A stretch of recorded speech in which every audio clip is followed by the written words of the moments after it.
Olá, bem-vindo ao Clube do Livro São Paulo Apóstolo para mais um momento de leitura. Aproveitar aproximadamente em torno de 30 minutos.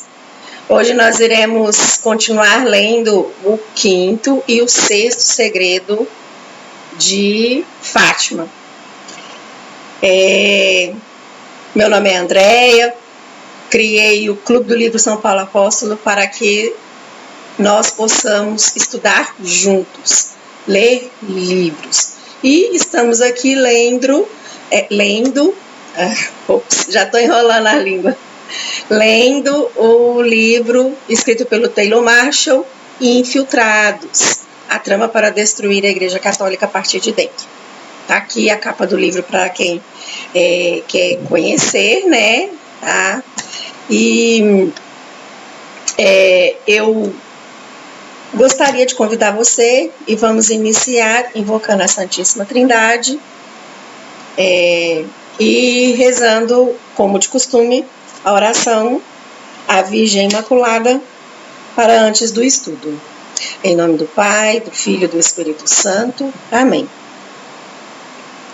Debaixo do vosso patrocínio, ó Mãe Diletíssima, e invocando o mistério da vossa Imaculada Conceição, quero prosseguir os meus estudos e trabalhos literários, e protesto fazê-lo principalmente a fim de servir melhor para propagar a honra divina e o vosso culto.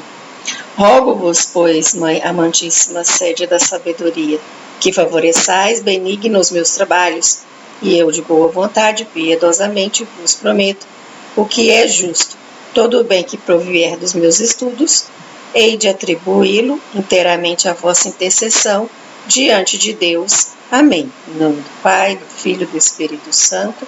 Amém. Bom, o último vídeo eu encerrei e eu nem terminei com a oração final. Eu espero que vocês aí terminem, né? Quando acontecer isso, porque realmente eu não vou mentir, né? Assim, que eu não deixei de ficar impressionada com o relato das crianças ao terem a imagem do inferno, né? Nossa Senhora mostrou para elas a imagem do inferno, e isso para mim me impactou assim, principalmente porque são crianças, e aquelas crianças tiveram, né, essa oportunidade de realmente verificar que o inferno existe. E nós, enquanto adultos, quantos aí hoje não creem mais nem no inferno, né? Que diário é no céu? Muitos até falam, eu cansei de escutar isso, entendeu? Principalmente de uma pessoa próxima a mim, da minha família. O inferno aqui na Terra, Andréia, não existe inferno. O inferno é o que a gente vive aqui na Terra. Que pensamento mais abominável. E eu me emocionei, não vou mentir para vocês, eu não sei se vocês observaram no vídeo, mas assim, depois eu me acalmei, né? Fui pedindo à Virgem Maria para acalmar, porque, né, eu estava lendo o livro e eu não ia ficar lendo muitas vezes para poder liberar o vídeo, né? Porque primeiro eu gravo o vídeo e depois eu solto aqui no canal do Clube do Livro São Paulo Apóstolo. Então eu tenho a oportunidade, se eu enxergar que alguma coisa não caiu bem, eu posso ler de novo. Só que fica bem difícil, eu já fiz isso várias vezes, ler 3, 4, 5 vezes o mesmo capítulo até dar certo. E essa parte aí de quando eu li das visões, né, das crianças com relação ao inferno, me doeu o coração. E eu não vou mentir para vocês que hoje realmente eu temo pelas pobres almas, né, as pobres almas pecadoras, pelos pobres pecadores. Uma vez um padre, um sacerdote, que eu admiro muito, ele falou assim para mim, num dado momento, em que eu fui conversar com ele, Ai, Andréia, aqui dentro tá muito quente, né? E aí, né, vamos nos acostumar, porque não tinha central de ar e tal, o local em que eu fui conversar com ele. Aí eu falei assim, ô padre, sua bênção. Não, vamos oferecer pelas almas do purgatório.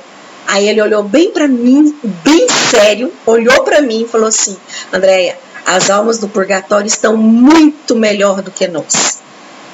Porque as almas do purgatório, o final, o caminho final delas é o céu. Independente se elas ficarem lá um dia, 10, um mês, 100 anos. E nós? E as pobres almas pecadoras? Que não têm, né? Vamos oferecer para elas, porque elas correm o risco de ir diretamente para o inferno. E ele falou muito sério, ele não falou. E eu olhei assim, parei e pensei, né? Realmente, muitos estão brincando com o inferno, acha que é só uma história da carochinha, né? Então vamos lá. Pedindo desculpas, né, pelo final do vídeo, mas continuemos. Como sempre, vou projetar aqui o livro em PDF, eu já disponibilizei lá no grupo do livro São Paulo Apóstolo, mas aquele que está aqui, não tiver, se quiser entrar, né, em contato comigo, que faz parte, né, do Clube do Livro, eu disponibilizo lá no grupo novamente, ok? Então, vamos lá. A quinta aparição. Setembro de 1917. A imprensa nacional noticiara a história das 3 crianças visionárias. Os maçons e a imprensa secular conspiraram para ridicularizar as visões mensais como exemplos da ignorância católica. Em 13 de setembro, mais de 30 mil pessoas curiosas se reuniram na cova para orar o rosário e esperar a Senhora aparecer às 3 crianças. O que queres de mim? Disse Lúcia para a Senhora, a quem ela podia ver, mas as multidões não.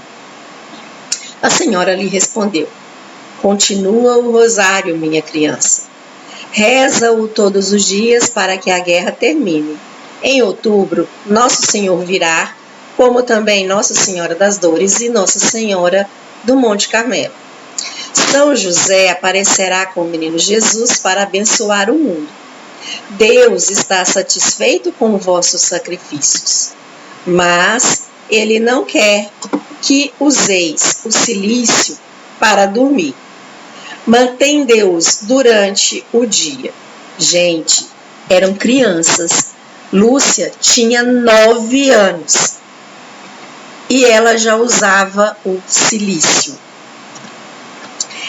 Eu fico assim me perguntando aonde que eu estava durante esses meus 50 anos, né, em que toda a minha vida eu reclamei da mínima gota de calor, de suor que escorria pela minha testa.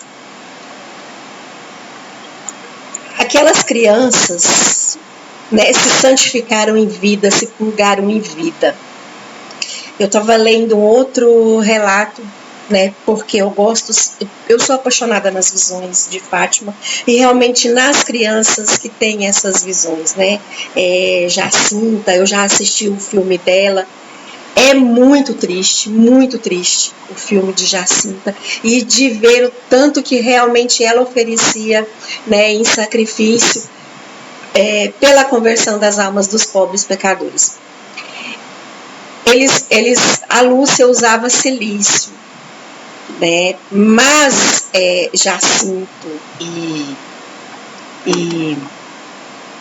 Jacinta e Francisco, eles usavam, era aquela corda de sisal, porque o cilício é aquele ferro que ele tem uns espetinhos e tal. Aí Lúcia, como ela era mais velha, já se achava mais velha, com 9 anos, olha só, né? Então, assim, eles não usavam, eles usavam aquela corda de sisal, eles amarravam na cintura, muito apertado. Agora, imagina aquela corda cheia de fiapinho, né, assim, em volta de você, né, e eles vestiam a veste. E isso quando não, todos eles usavam ortiga, eles passavam folha de ortiga na pele. né, quando eles iam realmente pastorear, oferecendo para as almas dos pobres pecadores. E Jacinta, ela fazia muito jejum. Ela dava a comida dela, porque quando eles saíam realmente para pastorear, né, o gado, ou as ovelhas, que geralmente eles faziam também, eles tinham essas duas funções. Jacinta pegava a comida dela, que ela levava de casa, a marmitinha, e dava para os mais pobres. E jejuava. E não falava nada. Então, assim, e a gente reclama, né? Nós reclamamos, né? Nós reclamamos da gota de suor, nós reclamamos porque... Eu vou falar por mim mesmo. É por mim, tá? Nós reclamamos porque a estrada está esburacada. A gente reclama porque a estrada, entendeu, ainda é de chão batido. Ai, a gente reclama porque não tem uma cadeira boa para sentar, né? A gente reclama porque a comida não tá boa. Ai, hoje a comida não ficou boa, né? Então, a gente reclama, né? A gente reclama porque às vezes a gente quer fazer alguma coisa e não tem, aí vai e reclama. Então, a gente vive reclamando, né, durante todo o dia. Eu mesmo, né, eu tenho hora que eu paro e fico pensando, né, de tantas as reclamações que eu já fiz na minha vida, quando eu vejo esse testemunho aqui das crianças, né, e aí, assim, há que realmente eu pensar que caminho realmente eu quero trilhar, né? É por isso que fala que a porta do céu é muito estreita, porque quando a gente vê, a gente já falou, quiçá já pensou. Mas quando a gente pensa e engole, ainda tá bom, dura quando realmente já sai da boca para fora, né? Aí é complicado, né? O negócio. Mas vamos lá, continuando.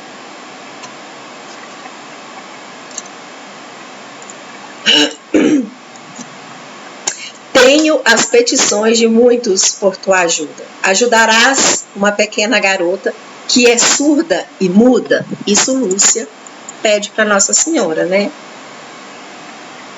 Aí Nossa Senhora responde, ela melhorará dentro de 1 ano. E as conversões de alguns pediram que suscitasse as curas dos doentes. Aí Nossa Senhora vai responder, alguns eu irei curar, alguns eu não irei. Em outubro, eu farei um milagre a fim de que todos possam crer. E a senhora se elevou e desapareceu no céu oriental, e Lúcia conclamou a multidão, se desejais vê-la, olhai, olhai. A 6ª aparição. A chuva se derramou durante toda a noite e até a manhã do 13º dia de outubro. O chão estava encharcado e os peregrinos, curiosos, abriam caminho até a cova, avançando pela lama. Entre 50 e 70 mil espectadores foram à cova a pé, montados em animais, em carruagens ou mesmo em automóveis. Agora um cavalete havia sido erguido sobre o pequeno carvalho, onde a senhora se postaria e de onde falaria às crianças. 6 meses antes, as 3 crianças receberam a primeira aparição ali sozinhas, com seus rosários e ovelhas. Agora, elas estavam cercadas por observadores, tantos pios quanto céticos. Após o rosário ao meio-dia, a senhora apareceu. Lúcia perguntou, o que queres de mim? Quero que uma capela seja construída aqui em minha honra. Quero que continues a rezar o rosário todos os dias. A guerra terminará logo e os soldados retornarão para as suas casas. Aí Lúcia respondeu, né? Sim, sim! Diz-me-ás teu nome. Eu sou a Senhora do Rosário. Por isso que nós chamamos, né, Nossa Senhora do Rosário de Fátima. E aí Nossa Senhora, aí Lúcia continua. Eu tenho muitas petições de muitas pessoas. Concedê-las-ás? Algumas eu hei de conceder, e outras eu devo negar. As pessoas devem emendar suas vidas e pedir perdão pelos seus pecados. Elas devem deixar para sempre de ofender nosso Senhor, pois ele já está muito ofendido. Eu quero que vocês prestem bastante atenção no que Nossa Senhora diz aqui, né? Que ela fala que algumas hei de conceder e outras eu devo negar. As pessoas devem emendar suas vidas e pedir perdão pelos seus pecados. Tem alguma diferença, meus caros, dessa época para cá? Eu sempre falo que a mensagem ela é muito atual. O que nós vemos hoje? E muitas vezes eu tenho essa plena certeza que a Virgem Maria, ela intercede e concede sim as graças para muitas pessoas. Porque eu creio que ela está dando uma chance para que elas venham ao propósito da conversão, né? Mas as pessoas não se convertem. Elas ganham a graça, mas não agradecem, não fazem ação de graças. Tem maior graça, né, do que você conseguir ser absolvido de um pecado grave de confissão. Mas o que você deve fazer é sair dali com aquele propósito de emendar e não voltar a fazê-lo, né? A graça maior é receber Jesus Eucarístico. Mas muitas vezes, ao sair dali da Santa Missa, o que acontece com muitos? Eles não voltam a emendar. Eles continuam naquela mesma vida, né? Eles não sabem se continua no mundo ou se realmente se voltam para Deus. Muitos acreditam que pode conciliar o mundo com Deus, ou podem trazer o mundo para dentro da igreja, que foi o que fizeram, né? E aí, assim, quando eu vejo isso que ela escreve, né, com relação a emendar de suas vidas e pedir perdão dos seus pecados, muitas graças são retidas pelos nossos pecados. Será que realmente eu mereço tal graça para uma determinada coisa que eu peço? Eu falo Andréia, né? Porque a gente sempre tem os nossos anseios, os nossos pedidos, os nossos desejos, né? Às vezes uma graça para um familiar, para um filho, para um parente próximo. Mas se a pessoa não está aberta à conversão, eu creio que a graça ela para ali. É como se fosse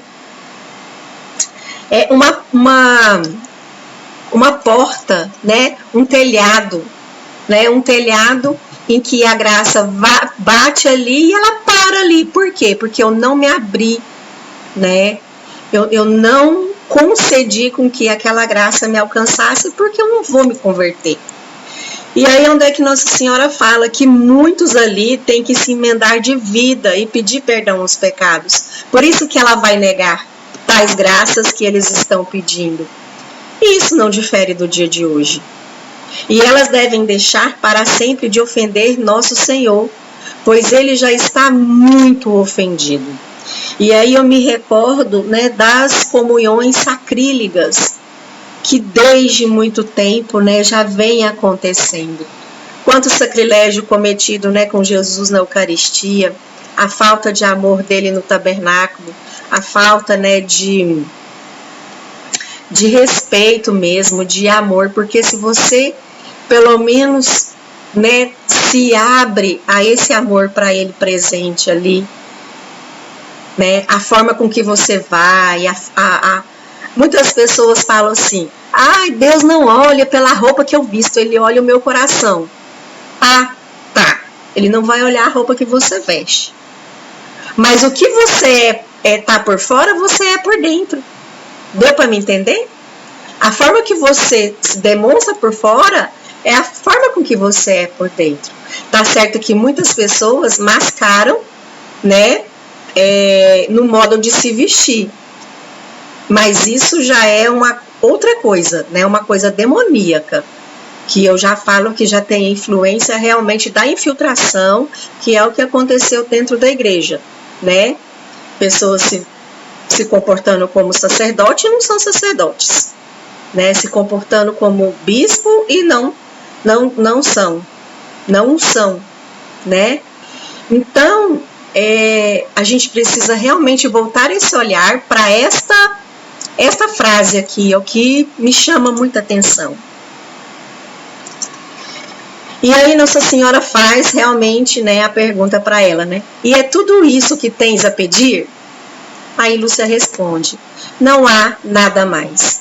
Porque Lúcia, olha para ver, naquela idade, né, de 9 anos, ela já teve o discernimento de saber que aquilo que Nossa Senhora falou, muitas coisas não seriam realmente concedidas. Então não adiantava ela ficar, né, ali pedindo, implorando, né, passando barro ali, né, como a gente, né, às vezes costuma, né, fica pedindo, mas a nossa conduta, a nossa postura, né, o nosso processo de conversão, o nosso comportamento diante, né, de Deus, às vezes não tem mudado, não modifica em nada, né, o meu comportamento não muda em nada, né. Então, isso serve para mim, né, eu sempre me coloco aqui, gente, né, pessoal, eu tô me colocando aqui, neste lugar, eu falo para mim mesmo, né. Continuando.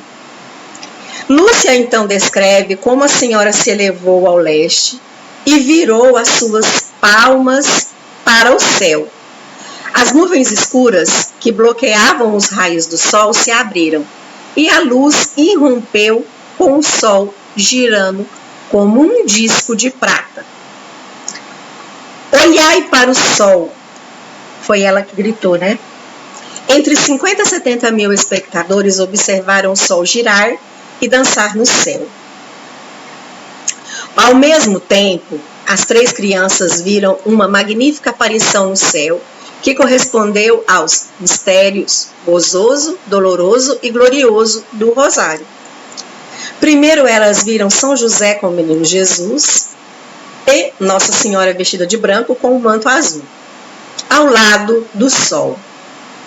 São José e o menino Jesus pareciam abençoar o mundo, pois eles faziam o sinal da cruz com suas mãos.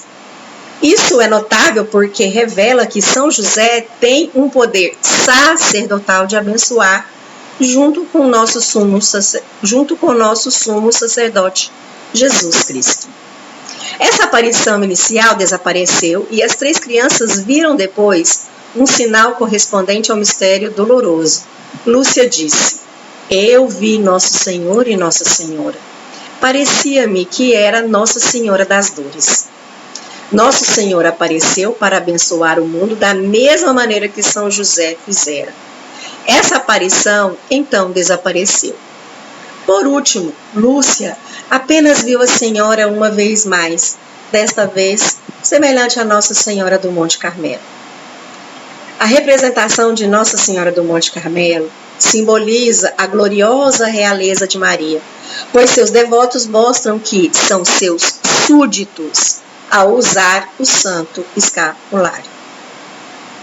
Esse milagre público para as multidões e as aparições privadas a Lúcia, Francisco e Jacinta deram um fim às aparições de Fátima, com uma exceção. Nossa Senhora retornaria à cova para uma 7ª e última visita em 1920, antes de Lúcia partir para o internato. A Senhora viria para exortá-la a dedicar a si mesma inteiramente a Deus, o que posteriormente viria a se concretizar quando Lúcia foi consagrada freira carmelita. Jornais seculares e maçônicos publicaram o fato do milagre do sol. Muitos foram convertidos a Cristo na Igreja Católica. Numerosos livros registraram os artigos e os testemunhos pessoais feitos por relatos de testemunhas. Todos concordam que os ali presentes viram o sol se mover e girar. Cores de amarelo, vermelho, azul, púrpura e branco, arco-íris ou madrepérola foram relatadas. Muitos declararam que parecia que o sol se elevara e então caíra sobre eles. Muitos gritaram, vamos morrer. O chão encharcado secou-se. As vestes molhadas do povo se secaram por um calor que durou 10 minutos. As multidões gritavam de alegria e de medo. Alguns berravam: um milagre, um milagre! Alfredo da Silva Santos de Lisboa foi uma testemunha em primeira mão do milagre do sol. Arrumamo-nos e partimos em 3 carros motorizados no começo da manhã do dia 13. Havia uma névoa espessa e o carro que ia à frente errou o caminho, de forma que todos ficamos perdidos por um tempo e só chegamos na Cova da Iria ao meio-dia, debaixo do sol. Estava absolutamente cheio de gente, mas, de minha parte, eu me sentia privado de qualquer sentimento religioso. Quando Lúcia gritou: olhai para o sol, toda a multidão repetiu: atenção para o sol! Foi um dia de garoa incessante, mas, alguns momentos antes do milagre, parou de chover. Eu mal consigo encontrar palavras para descrever o que se seguiu. O sol começou a se mover. Em um certo momento, pareceu ser destacado do céu e prestes a chocar-se contra nós como uma roda de fogo. Minha esposa, estávamos casados há pouco tempo, desmaiou e eu estava perturbado demais para socorrê-la. E meu cunhado, João Vassalo, a amparou em seu braço. Eu caí de joelhos, esquecido de tudo. E quando me levantei, não sei o que disse. Eu acho que comecei a gritar como os demais. Um velho homem com uma barba branca começou a atacar os ateus em voz alta e os desafiou a negar que algo sobrenatural havia ocorrido. O padre Inácio Lourenco disse ter visto o milagre a 7 milhas de distância. Eu tinha apenas 9 anos de idade da primeira época. E eu tinha ido à escola, local do vilarejo. Aproximadamente ao meio-dia, nós fomos surpreendidos por berros e gritos de alguns homens e mulheres que estavam passando pela rua na frente da escola. A professora, uma boa e piedosa mulher, embora nervosa e sensível, foi a primeira a correr para a estrada com as crianças depois dela. Do lado de fora, as pessoas estavam gritando e chorando e apontando para o sol, ignorando as perguntas afobadas da professora. Era o grande milagre, o qual se podia ver muito distintamente no topo da colina na qual meu vilarejo estava situado. O milagre do sol, acompanhado por todos os seus extraordinários fenômenos. Sinto-me incapaz de descrever o que eu vi e senti. Eu olhei fixamente para o sol, que parecia pálido, e não feri os olhos, semelhante a uma bola de neve girando sobre seu próprio eixo. Ele subitamente pareceu descer em zigue-zague, ameaçando a terra. Aterrorizado, eu corri e me escondi no meio do povo, que estava chorando e esperando o fim do mundo a qualquer momento. Próximo a nós estava um descrente que havia passado a manhã zombando dos simplórios que haviam partido para Fátima, apenas para ver uma garota ordinária. Ele agora parecia paralisado, seus olhos fixos no sol. Depois ele tremeu da cabeça aos pés e, erguendo os braços, caiu de joelhos na lama, gritando por Nossa Senhora. Enquanto isso, o povo continuou a gritar e a chorar, pedindo a Deus perdão pelos seus pecados. Nós todos corremos para as 2 capelas no vilarejo, que logo estavam completamente cheias. Durante esses longos momentos do prodígio solar, objetos ao nosso redor assumiram todas as cores do arco-íris. Nós víamos a nós mesmos azuis, amarelos e vermelhos. Todos esses estranhos fenômenos aumentavam o medo do povo. Após cerca de 10 minutos, o sol, agora opaco e pálido, retornou ao seu lugar. Quando o povo percebeu que o perigo cessara, houve uma explosão de alegria e todos se juntaram em ações de graças e louvores a Nossa Senhora. Gente, eu imagino nesse momento, né? E quanto que o povo realmente, ele só crê, não tem jeito, né, ateu, pode falar, não crê em Deus, mas a hora que ele passa um apuro, é o primeiro nome que vem à cabeça. Eu imagino tanto que esse povo não passou apurado, né? Apurado eu falo que lá no Goiás a gente tem esse costume de falar apurado. Continuando. As igrejas de Portugal se encheram e os bispos reconheceram esse milagre do sol. O Papa Bento XV, por sua invocação papal da Virgem Maria, recebeu uma resposta divina e ele reconheceu o milagre em parte. Em uma carta datada de 29 de abril de 1918, para os bispos portugueses, ele se referiu às ocorrências em Fátima como uma extraordinária ajuda da parte da mão de Deus. Mas ele parecia ter tido pouco interesse formal nessas aparições em Fátima. Por isso, a aparição de Nossa Senhora de Fátima não seria aprovada como digna de crença até 1930, durante o papado do seu sucessor, o Papa Pio XI. E aqui agora, o oitavo, né, nós vamos citar aqui o conclave de 1922, o Papa Pio XI. As sociedades secretas, as quais, por sua natureza, estão sempre prontas para ajudar os inimigos de Deus e da Igreja, sejam eles quem forem, estão tentando adicionar chamas renovadas a esse ódio venenoso, do qual não advém nenhuma paz ou felicidade de ordem civil, mas a certa ruína dos estados. Papa Pio XI, Caritate Christi Compulsi. Nós vamos encerrar aqui esse momento, né? Nós lemos aqui então o quinto e o sexto, a sexta aparição, a quinta e a sexta aparição. É de meditar, né? Bastante, né? Que Nossa Senhora vem, ela dá o aviso, mostra um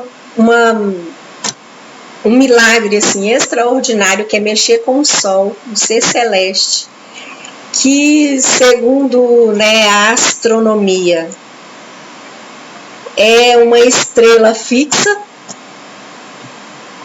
né? A ciência fala que é uma estrela fixa, e aquilo do nada começa a se mover, né? E você imagina, né, que o povo realmente deve ter ficado num alvoroço. E aí é aquilo que eu falei, né? As pessoas, elas podem ser ateus, o que for, pode falar que não crê em Deus, que Deus não existe, mas quando ela passa por um apuro desse, é o primeiro nome que vem a chamar e clamar pelo nome de Deus, né, de Jesus Cristo. Maria, não tem como. E hoje, né, assim, parece que as pessoas não lembram mais, têm memória curta, apagaram, né? Ou mesmo até a igreja, né, não deixa de contar essas coisas, de falar essas coisas. As catequeses, entendeu? Não vem explicando, né? E ensinando a devoção realmente à Virgem Maria.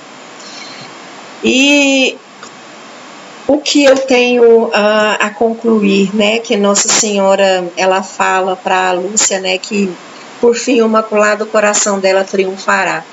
E eu digo que ele já está triunfando. Como eu falei para vocês, eu acredito mesmo, né, sou, né, acorrentada a Jesus Cristo, né, por intermédio de Nossa Senhora, né, da Virgem Maria. E em Garabandal, ela disse que vai haver um outro milagre. E depois vai haver um castigo. E aí eu lendo aqui, né, o que aconteceu lá em Fátima. Ela avisa que a guerra iria acabar. Mas também tem uma outra parte, né, que tem uma outra parte, né, da história realmente de Fátima, que ela fala ainda, que depois ela fala para Lúcia, né, que se não se converterem, não continuarem a rezar, e se não consagrassem a Rússia, outra guerra pior viria, que no caso foi a Segunda Guerra Mundial, né?